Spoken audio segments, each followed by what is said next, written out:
지금 요즘에 상황이 어떻게 돌아가고 있는지를 우리가 지금 알아야 된다는 얘기예요. 워낙 복잡하게 돌아가고 있다 보니까 이게 지금 이런 문제가 발생하는 거고, 이게 어느 한 사람의 조건만 바뀌어서 이런 일이 생긴 게 아니라 대출 부분, 뭐 또 세입자의 보증 보험 부분, 그리고 또 임대인의 뭐 임대 사업자를 냈느냐 안 냈느냐, 또 시세가 뭐 떨어졌냐 안 떨어졌냐, 공시가격이 낮게 나왔느냐 높게 나왔느냐가 다 복합적으로 엮여 있다고 생각하시면 돼요. 그래서 제가 어떻게 설명을 드릴까 하다가 임차인 입장이랑 임대인 입장이랑 좀 나눠서 생각을 해보자 그러면, 그러니까 임대인도 사실 내 입장만 생각할 게 아니라 세입자 입장을 생각을 해야 되고, 세입자도 무조건 안전한 집만 찾을 게 아니라 만약에 안전하다면 내가 들어가고 싶은 집에 또 들어갈 수도 있는 거잖아요. 세입자 입장에서는 이런 좀 깨끗하고 신축 이런 데 들어가고 싶은데 이런 데는 뭐 보증보험이 안 된대 막 이렇게 해가지고 막상 보증보험 요건 되는 데만 찾다 보니까 구축에 낡은 집밖에 없고 뭐 이러면 또 세입자도 본인 어떤 기호에 맞는 집을 찾기가 어려운 거니까 이런 부분들이 고민들이 있을 수 있거든요. 그래서 그거에 대해서 한번 정리를 해보자는 겁니다. 그럼 일단 임차인 입장에서는 출발이 어디서 되는 거냐면 당연히 전세 자금 대출 받아서 입주를 할 거니까, 그러면 대출 금리는 낮으면서 보증보험, 쉽게 말하면 내 보증금을 안전하게 지킬 수 있는 이런 상품을 원할 거 아니에요. 대출받아서 입주를 한다고 하면. 자, 그러면 이제 내가 어차피 뭐 2억 정도 되는 보증금의 집에 입주를 할 건데 내가 가진 돈이 5천밖에 없다. 1억 5천 대출을 받을 거 아니에요. 근데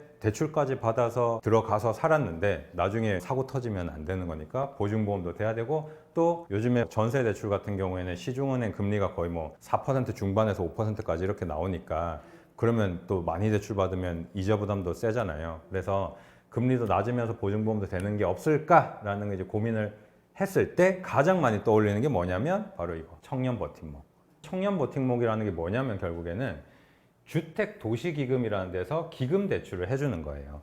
주택도시기금은 뭐 하는 데냐면 무주택 서민이나 사회초년생들 이런 사람들한테 전세 자금 지원을 해주는 거죠. 이게 복지예요, 복지. 그렇죠? 전세 자금 지원을 해주는 거예요. 그래서 아직 뭐 집이 없다거나 이제 갓 취직했다거나 이런 사람들은 돈이 없잖아요. 이런 사람들한테 저리로 전세 자금을 대출을 해줘서 지원을 하는 건데, 그 중에 대표적인 상품이 청년 버팀목인 거예요. 그래서 이 버팀목 대출은 청년 버팀목만 있는 게 아니라 기금 대출의 종류는 굉장히 많아요. 근데 대부분 이런 상품들이 어떤 이제 공통점을 가지고 있냐면, 주택담보대출을 예로 들어 볼게요. 그럼 주택담보대출을 받는다는 거는 내가 집을 살 때 은행에 담보로 이 집을 담보 제공을 한 거잖아요. 그렇죠? 그럼 어딘가에서 돈을 빌린다는 거는 담보를 제공을 하거나 아니면 누가 보증을 서주거나, 그렇죠? 공짜로 빌려주는 거 아니에요. 그러면 이 사람들은 안 그래도 돈도 없는데 누가 이걸 보증을 서주겠냐는 거예요. 거기서 나오는 게 이제 대출 보증. 그러니까 이렇게 대출을 받더라도 담보 취득을 해야 되는데 대출 받는 사람이 이걸 누가 보증을 서준다는 거예요. 누가 보증을 서주냐는 거면 이제 나라에서 이 사람들을 지원하기 위해서 그 보증 서주는 데가 이제 두 군데가 있는 거예요. 허그, 우리가 이제 제일 많이 하는 허그가 이제 주택도시보증공사, 그리고 HF, 한국주택금융공사. 이게 두 군데가 이런 무주택 서민이나 사회초년생이 버팀목 대출을 받을 때 우리가 보증을 서줄게 라는 겁니다. 보증 서는 방법은 간단해요. 이제 전세보증금 반환 보증 상품에 가입을 하는 겁니다. 그렇게 됐을 때 그럼 나중에 사고가 터져도 일단 대출받은 사람들한테 돈을 여기서 먼저 주고, 허그에서는 나중에 이제 뭐 경매를 하든 해가지고 그걸 회수를 하는 겁니다. 다시 여기까지 정리하면, 주택도시기금에서 기금 대출을 받으려고 하면, 청년 버팀목을 받으려고 하면 이제 대출 보증을 들어야 되는데, 그걸 어디서 들어주냐? 허그랑 HF에서 들어준다. 그래서 여기서 이제 대출을 이런 식으로 해서 받으면 금리도 낮고 보증보험도 된다는 얘기인데, 여기서 근데 결정적으로 차이가 한 가지 발생을 해요. 허그에서 이 대출 보증을 받을 때는 조건이 있어요. 전세 보증금 반환 보증에 미가입 시에는 대출이 안 됩니다. 반대로 말하면 필수적으로 여기는 전세 보증금 반환 보증에 가입이 돼야 청년 버팀목 대출을 받을 수 있어요. 근데 HF에도 전세 보증금 반환 보증 상품이 있어요. 근데 거기에 가입이 안 돼도 청년 버팀목 대출을 해줘요. 그러니까 이게 얘는 연동이 돼 있고 얘는 연동이 안 돼 있는 거예요. 그러면 세입자 입장에서는 생각을 해보면 마음이 여기로 가는 게 안전하겠어요? 여기로 가는 게 마음이 안전하겠어요? 허그로 가는 거예요. 그래서 대부분 다 허그 하는 거예요. 그래서 이제 결국엔 세입자 입장에서 이렇게 되는 거죠. 아, 내가 자격이 된다면 금리도 낮고 보증보험도 필수적으로 가입을 해야 되니까 다 허그해서 버팀목 대출을 받으려고 하는 거죠. 그래서 이게 다 이렇게 연동이 돼 있는 거고, 그러면 결국에는 마지막 남는 건 이거잖아요. 그러면은 결국에 전세 보증금 반환 보증에 가입이 돼야 되는데, 가입이 되는 건 그냥 되는 게 아니라 전세 보증금의 액수에 제한이 있더라라는 겁니다. 임대 보증금이 공시가격, 그 주택의 공시가격의 126%보다 낮아야 된다는 거예요. 그럼 공시가격이 2억이다 라고 하면 126% 곱하면 2억 5,200이거든요. 그러면 임대보증금이 2억 5천이면 버팀목 대출을 받을 수 있는데 2억 7천인 집은 안 되니까 그러면 허구해서 안 되니까 이제 다른 집 찾아야 되는 이런 상황이 된 거죠. 이게 여기까지가 이제 세입자 입장이에요. 근데 이게 중요한 게 임대인 입장에서도 이걸 알아야 되는 거예요. 그러면 이제 넘어와서 세입자들은 그러면 어쨌든 뭐 자기 기호에 맞게 허그해서 뭐 대출받아서 가도 되고, 혹은 뭐 안 되면 그냥 일반 시중은행에서 대출받아서 들어가도 되고, 방법은 다양합니다. 대출 상품은 많으니까. 자, 임대인 입장에서는 어떤 요즘에 어려움들이 있느냐라면 이거예요. 아니, 이렇게 제한이 걸려 있으니까 세입자들이 다 이것만 찾는단 말이에요. 그죠? 근데 우리 집 공시 가격이 2억이 나왔어. 그러면 2억 5,200까지밖에 못 맞추잖아요. 근데 인근에 지금 내가 가진 집 정도 되는 집의 전세 시세가 2억 8천, 뭐 2억 9천이래요. 그러면은 그냥 강제로 지금 보증금을 낮춰야 되는 상황이 된 거잖아요. 그러면 이런 생각을 하겠죠. 아, 좀 짜증 나는데 이거 시세대로 맞추면서 보증보험도 되는 방법은 없나라는 생각을 하게 되는 거죠. 왜냐면 보증보험이 돼야 세입자들이 들어올 거니까. 근데 그 시세대로 맞춰도 보증보험이 되면 그러면 뭐 세입자도 좋고 나도 좋은 거 아닙니까? 그 방법이 뭐냐면 있더라 이거죠. 그게 주택임대사업자의 임대보증금 보증. 쉽게 말하면 임대인 입장에서 시세대로 맞추면서 보증보험도 가입이 되는 방법이 있더라라는 얘기입니다. 근데 이거는 물론 제한은 있죠. 제약은 있죠. 임대사업자여야 되니까. 주택임대사업자. 근데 주택임대사업자 임대 등록을 하면 우리가 의무가 생기잖아요. 그 의무 중에 하나가 바로 이거거든요. 임대보증금 보증에 가입을 해라. 그러니까 요거는 똑같은 그 전세보증금 반환에 대한 보증을 해주는 상품인데 이름이 다른 거예요. 얘는 전세보증금 반환보증이라고 부르고 얘는 임대보증금 보증이라고 부르는 거예요. 똑같이 허그 홈페이지 들어가면 딱 카테고리가 나눠져 가지고 제일 앞에 떠 있어요. 근데 이건 이제 의무 가입을 해야 되는 거거든요. 근데 이게 여기서 우리가 이제 헷갈리는 게 왜 생겼냐면 지금 기준으로 전세보증금 반환보증의 이 가입 요건이랑 임대보증금 보증의 가입 요건이 다르더라라는 겁니다. 근데 훨씬 더 높게 맞출 수 있는 게 뭐냐면 얘라는 거예요. 주택임대사업자들은 높게 맞춰도 내가 세입자를 위해서 보증보험에 가입을 해주면 되니까 결론은 그거죠. 세입자 입장에서도 이거는 안전하게 들어갈 수 있네. 임대인 입장에서는 시세대로 맞춰도 되는. 그럼 가입 요건이 어떻게 되길래 그런 상황이 벌어졌느냐? 현재 기준으로 바뀌는 건 제가 좀 이따 설명해 드릴게요. 현재 기준으로 임대보증금 보증 가입 요건은 1순위 제일 먼저 조건으로 따지는 게 뭐냐면 감정평가 금액입니다. 감정평가는 보통 지금 공시가격보다 훨씬 높게 나오거든요. 만약에 공시가격이 2억인데 감정평가를 받았더니 3억이 나왔다. 3억까지 맞출 수 있는 거예요. 그리고 얘는 지금 담보인정 비율이라는 것도 없기 때문에 3억보다 전세보증금이 낮으면 임대보증금 보증 가입이 됩니다. 시세가 2억 8, 9천이라고 하면 2억 8, 9천 맞추면 되죠. 2억 5천 2백에 안 맞춰도 된다는 얘기예요. 감정평가를 받으면. 그럼 감정평가를 받으려면 근데 돈이 들잖아요. 감정평가 받으려면 빌라라도 뭐 5, 60만 원 이렇게 들어가니까. 그러면 이제 나머지 감정평가는 돈 드니까 패스. 이게 요 순서대로 적용하거든요.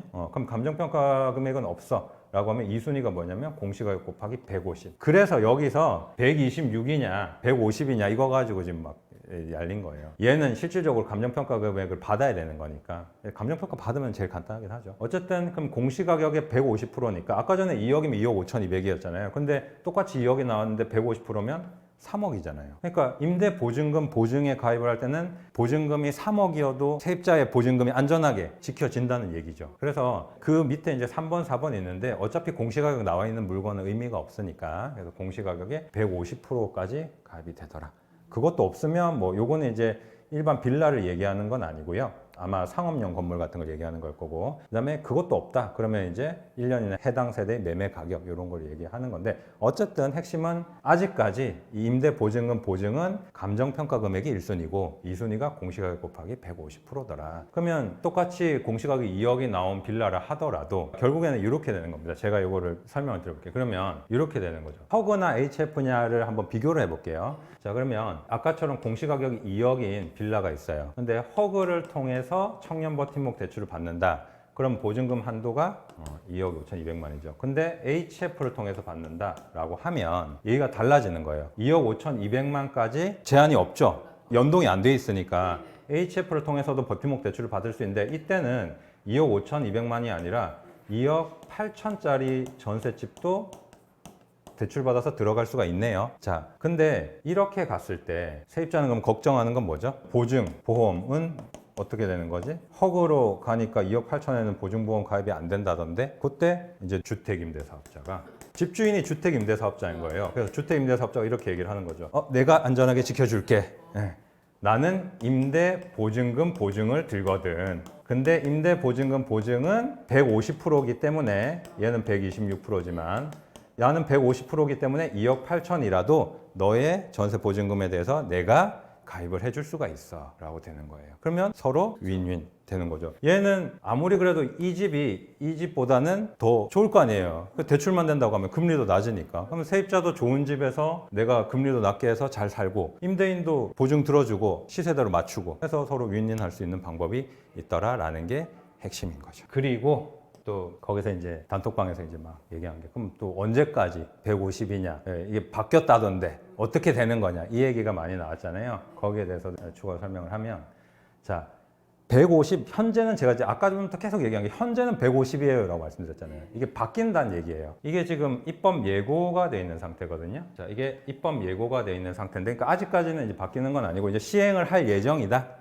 라는 얘기예요. 그럼 어떻게 바뀌느냐? 그 뉴스나 이런 거 아마 보셨을 거예요. 지금 이제 허그에서 일반적으로 세입자들이 가입하는 건 126으로 바꿨는데 앞으로 임대사업자의 임대보증금 보증도 이제 세입자들이 가입하는 거랑 똑같이 요건을 맞추겠다라는 이제 뉴스가 나왔었고 그래서 그게 입법 예고된 걸 토대로 이제 내용이 나왔던 거죠. 그러면 거기에 어떻게 나왔었냐면 126으로 낮추는 거는 24년 7월 1일부터 시행할 거야라고. 내년 7월 1일부터 126이 된다는 얘기입니다. 지금은 임대사업자 같은 경우에는 150으로 맞출 수가 있는데 내년 7월 1일부터는 126이라는 얘기예요. 근데 여기서 이제 또 헷갈리는 게 나와 있는 거죠. 그러면 어떤 사람까지 150이고 어떤 사람까지는 126이냐 그 기준은 또 어떻게 나뉘느냐에 따라서 이게 문제가 되는데 이렇게 얘기를 하고 있습니다. 그 시행령 부칙에는 정확하게 말이 어떻게 되어 있냐면 23년 7월 1일 전에 그러니까 쉽게 말하면 23년 6월 30일까지 등록이 되어 있는 임대주택은 2년간 유예한다.